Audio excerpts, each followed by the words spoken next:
Correct straight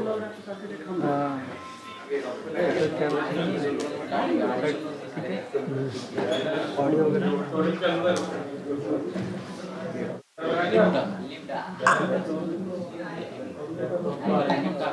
live कर दिया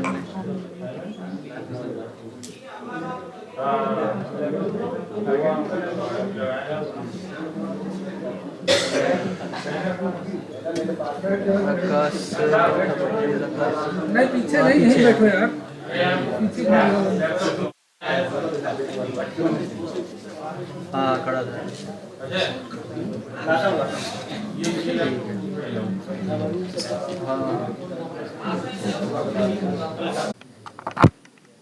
Thank you.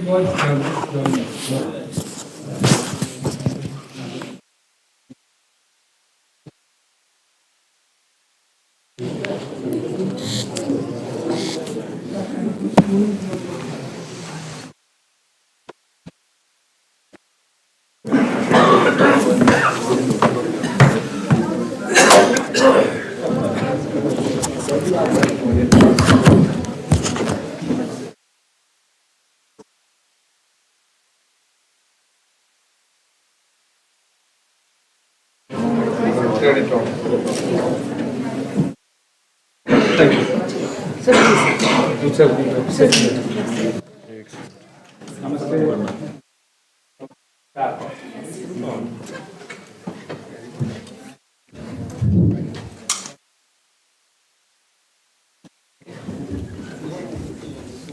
So with your kind permission, sir, we proceed.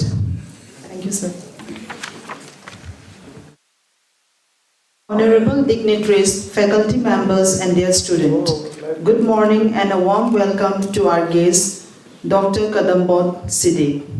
It's a privilege to have sir among us here today. I, on behalf of Galgotias University and on my own behalf, extend a hearty welcome to you, sir. Light is a symbol of brightness and prosperity, and blessing bring happiness, just as sunlight dispels darkness. Let make this morning special by invoking Goddess Saraswati and lighting the torch of knowledge and enlightenment. With that said, I invite our esteemed dignitaries to join us for the lamp lighting ceremony.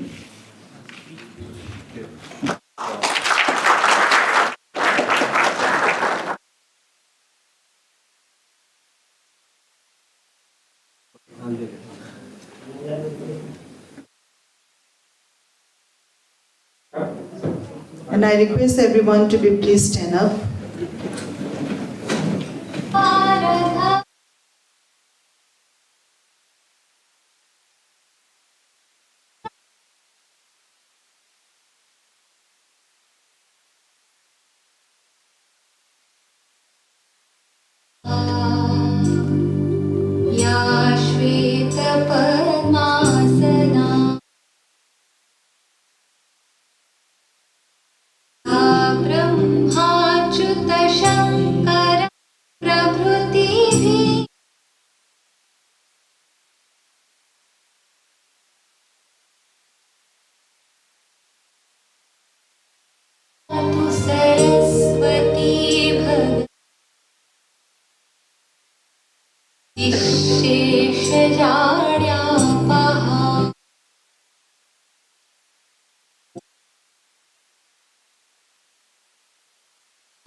I will now request all the dignitaries to please come up on the stage and to be seated on the dais. Please, sir.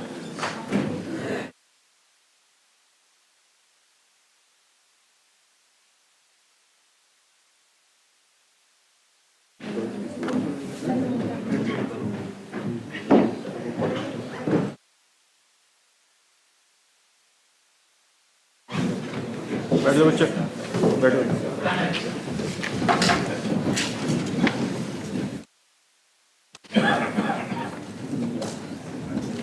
I will now request our Dean, Dr. Sahadev Singh, sir, to present a bouquet to our guests.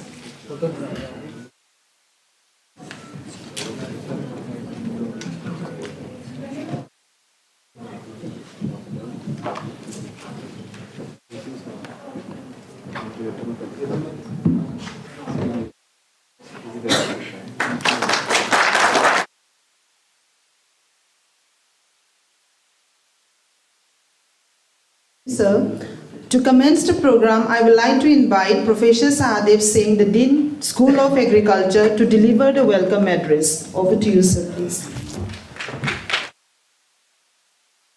Good morning to everyone. I welcome our respected Professor Kadambot Siddique, that he has come over from University of Western Australia and very kindly given consent to give a lecture on this carbon neutral farming, very important topic. I am very grateful to you, sir, and I welcome you, sir, in this university.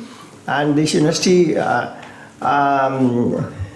agriculture college established in 2018, and in agriculture BSc honors degree, then MSc agronomy, horticulture, and PhD we initiated this year, and we welcome you, sir.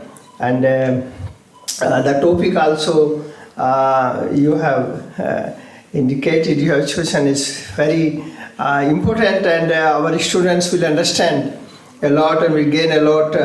We have this will be streaming through our YouTube also throughout the country, and our agriculture scientists and youth will be benefited by this very important topic, sir. I welcome you, sir. And I welcome Professor Kusmakar Sharma, distinguished professor in animal sciences. And I also welcome Dr. Usma, our associate dean, very dynamic person. And our faculty members, students, all I welcome here. And without much spending time on the talk, I then will proceed further. Thank you. Thank you very much. Thank you, sir. It's a pleasure to have Professor Kusumaka Sarma, distinguished professors of School of Agriculture, and kindly requesting sir to share his insightful remarks. Please, sir.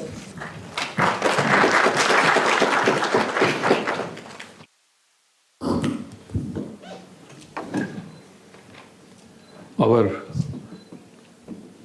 chief guest, Dr.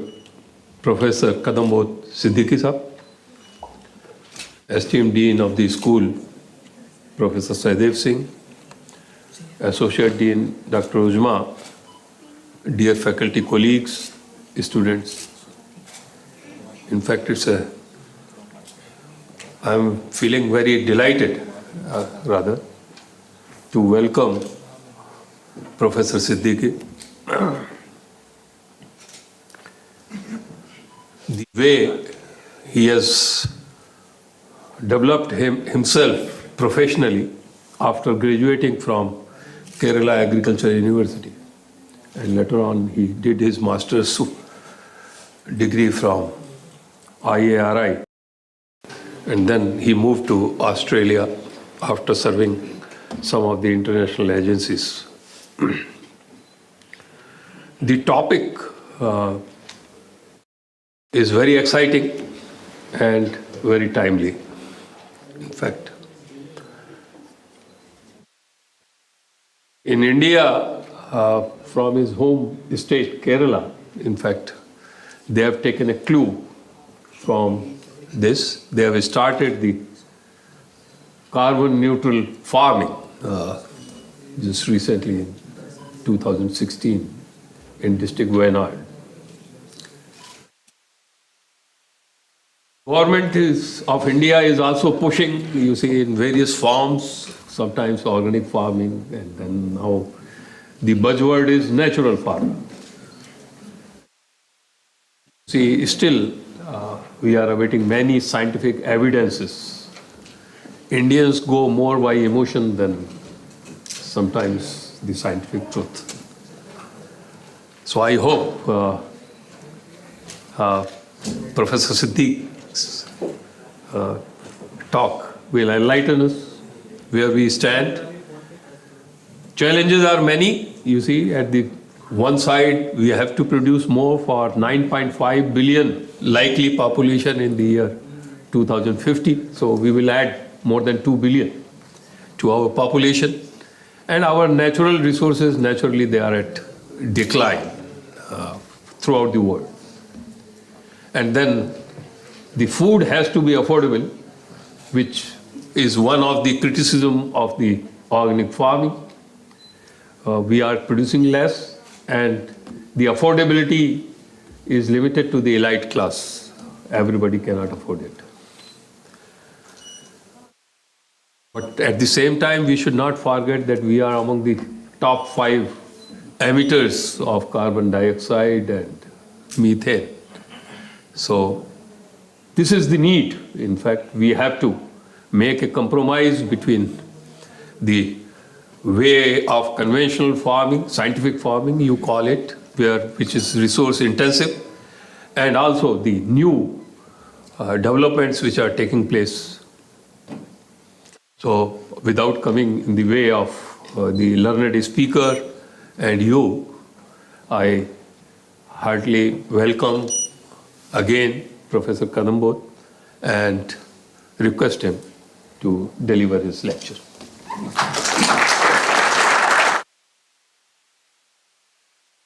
How do I see my slides? Do I have a laptop here? They will bring the laptop here. Otherwise, I won't be able to see, right? Maybe we'll cut down some lights. Chairs are working. We'll remove the chairs. Yes.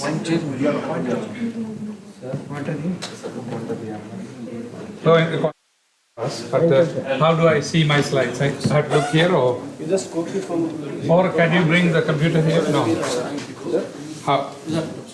नहीं, but then projector यहाँ से हो जाएगा. You bring your computer.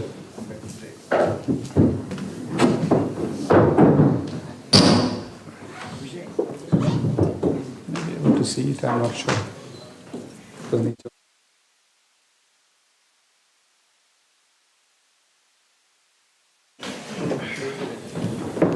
हाँ. And so यहाँ से projection हो जाए. Oh, that's very good. Then I can. This is good.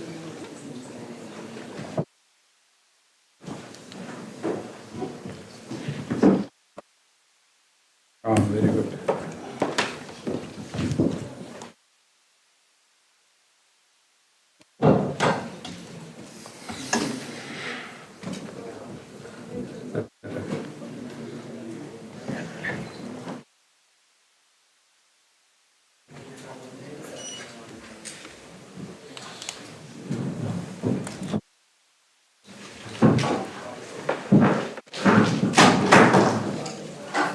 One minute, Siddique. Okay, it's coming from, maybe we'll cut some lights here. These lights. Yeah.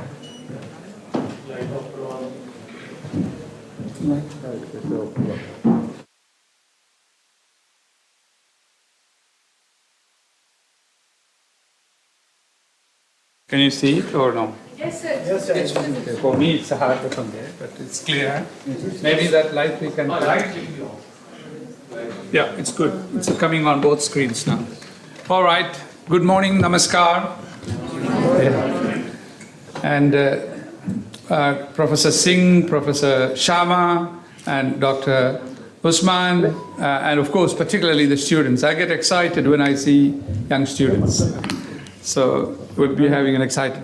This is my first visit to Galgotias University. So thanks to your Professor Gaur and Usma for the invitation. So I specifically stayed for you for today to come here and meet, and hopefully we can go through the seminar, but also look at some future opportunities for you to study in my university, and I'm sure that it can be done. Can you hear me? Yeah. So what we will do today, we'll go slowly, and if I go fast, you just say slow down. I'm going to talk about carbon neutral farming, challenges and opportunities. And there was a lot of topics, but I just chose this as Professor Sharma has mentioned. It is an important topic because agriculture is a net emitter, and we have to do our bit. More importantly, agriculture can be a sink. So in other words, we should be able to store carbon through our agricultural practices, but also our horticulture, like tree crops, and also by forestry. So this is really a good opportunity. The COP meeting, which has just happening in Dubai, has given first time importance to agriculture and food system.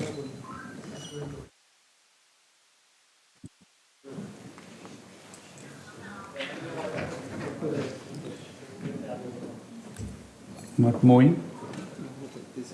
Yeah, here.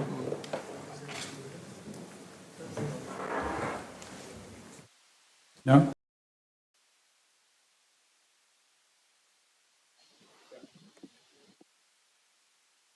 I'll give a bit of a background, particularly a little bit about my university, the emissions from cropping.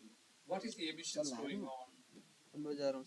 And reducing environmental footprint and improving productivity, because the farmers need to have income. You can't just them to agriculture for the sake of emission. So there is, we can have good productivity, good income, but also we can reduce the emission. Soil health and biology, that's another area I'm sure that your will be teaching, and that's an area where perhaps Galgotias has to spend more time and recruit some good faculty members. Agriculture Zero, a case study from Australia. I'll show one example from a farmer who is practicing, how he is handling that. Then I'll talk about the farm which I'm managing under my institute. That's 1,600 hectares of farm, and how we try to manage research, commercial income, but also now the emission. I just had this morning news that we successfully got a large project as part of a larger team, about $60 million on a new center, cooperative research center for net zero emission in Australia, just announced by the federal government. And the 60 million coming from the government for the next 10 years, that's about 6 million per annum. 60 million coming from the industry. So total is $120 million coming for research and development and education in carbon neutral farming. So this is an exciting news. Just came out today. You can Google and find out. My university, University of Western Australia, is a major partner, and University of Queensland and others are there. Then I'll draw some conclusions. This is my beautiful university. Hope it is clear for you guys, but this is all that red roof building is my university, and my office is just my laboratories and things are just close to here. So this is the Swan River. This is the beautiful city of Perth. This is a national park within the middle of the city. That's about 650 hectares. And I live on the other side of the river, and this is where I did my PhD and all my life. So that's all I know. I don't go anywhere. My wife says my car doesn't go anywhere. On a weekend, we go for a dinner or something, but unknowingly my car goes to the university. She said, "You have reached the university. Why you are here?" Okay, I will go for the dinner. Wonderful place, and it is a comprehensive university. So it's an internationally recognized university. We are top 100 in many rankings. And then the most important thing I like is that we have well-established a partnership with the industry. In my case, with agriculture, the farmers, the agriculture industry. In the case of medicine, we have really good connection with the community and medicine and so on. Engineers, mining, a lot of mining going on in this state, including gold, diamond, iron ore, coal, and gas. We are part of the group 8 universities. There are 40 universities in Australia. Although it is a small country in terms of population, the 40 universities, different parts of Australia. And the group 8 leads the pack. So if you like, it's like the sandstone universities. And much of them are established last 100 to 150 years old. So not like Oxford or Cambridge, because Australia is a pretty recent country in the white occupation. And the Group 8 university is a coalition of the universities. Much of the 70% of the research is done there. So our universities are research intensive, my university, but also strong emphasis on undergraduate and postgraduate program, and PhD is a core business. Fortunate, we got a Nobel Prize in Medicine in 2005 by Professor Barry Marshall, who's a very close friend of mine. He's a medical graduate from the university, then he did a PhD and so on, spent time in United States. Professor Sharma, you may know, he got his Nobel Prize for Helicobacter pylori. He was the man who said that stomach ulcer is caused by a bacteria. Up to that time, the medical doctors said, no, it is caused by smoking, alcohol, stress. Yes, they are secondary. So how did he do it? As a young gastroenterologist, he was dissecting the stomach of people, and then all of a sudden, under those time microscope, he found some bacteria is floating in the stomach fluid. You know, the stomach fluid is very, very acidic. If you eat an iron nail, it can digest. So he postulated the hypothesis that how come the bacteria survive there, and that means this bacteria must be causing the ulcer. So then he said in the medical fraternity, no one believed him. So what he did was, as a young researcher, with the permission of his young wife at that time, he made a cocktail of the bacteria in a glass and he drank himself. Then he developed the classical symptoms of stomach ulcer, and then being a medical doctor, he used antibiotics to treat and prove. Then everyone believed. Now you can see that Professor Barry Marshall test, if you have got suspicions, you can go and test that. You must test it, because in India there is huge amount of ulcer. It is transmitted from mother to the child, father to the son, and through drinking water, all those things, because ulcer is a serious disease. It can kill people, it can also be uncomfortable. But Professor Marshall invented that, and then he got Nobel Prize in 2005.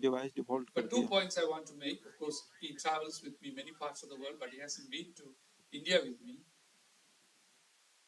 His first paper was rejected. So normally those days when you get rejected, you put it in the waste basket. But he took a photo of that and he shows that his first paper was rejected. His first research project for, at that time, $82,000 was rejected. So don't feel if something is failed or rejected, there's always opportunities. I'll not talk a lot about my institute. I'm leading this institute for the last 18 years as the director, and much of what we have done, 2023 is not out yet, 2022 annual research report is there. It's available online, and also I'm showing the QR code. But one thing I want to say is that we have worked very hard, and we are number 1 in Australia in agricultural science. We are not a very large group, very small group, and 22 ranking of world universities.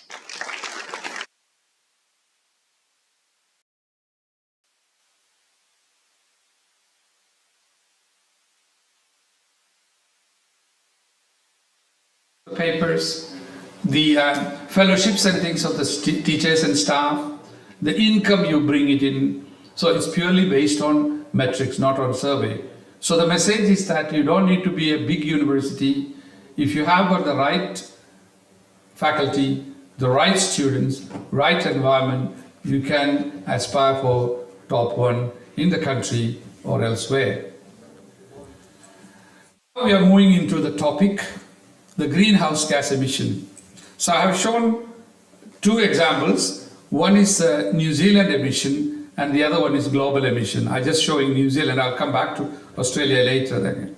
So the main points are 37.5% of the emission is methane. Methane comes from 2 sources, or largely 2 sources. One is your ruminants, animals when they burp that comes out, or also from rice paddy and also from wetland system. 44.6% is CO2. So a lot of the CO2 is coming from, not necessarily from agriculture alone, but it comes from when you drive the car, all from the factories, coal burning, diesel burning, and so on. And nitrous oxide is coming largely from fertilizer application. When the farmers apply fertilizer, etc., it comes. And of course, when you produce nitrogenous fertilizers, you use energy and so on. Then you got halocarbons, some of the things which you use in storage and CFCs and so on. In the global scenario, so mainly from agriculture in the case of New Zealand, because New Zealand got a lot of animals, particularly sheep. In the case of globally, agriculture is contributing 64%. Non-agriculture in India is 72%, which is largely the transport and the electricity and other things. And Australia, it is even 74% because of the long distances we have to travel and so on. So one need to really understand where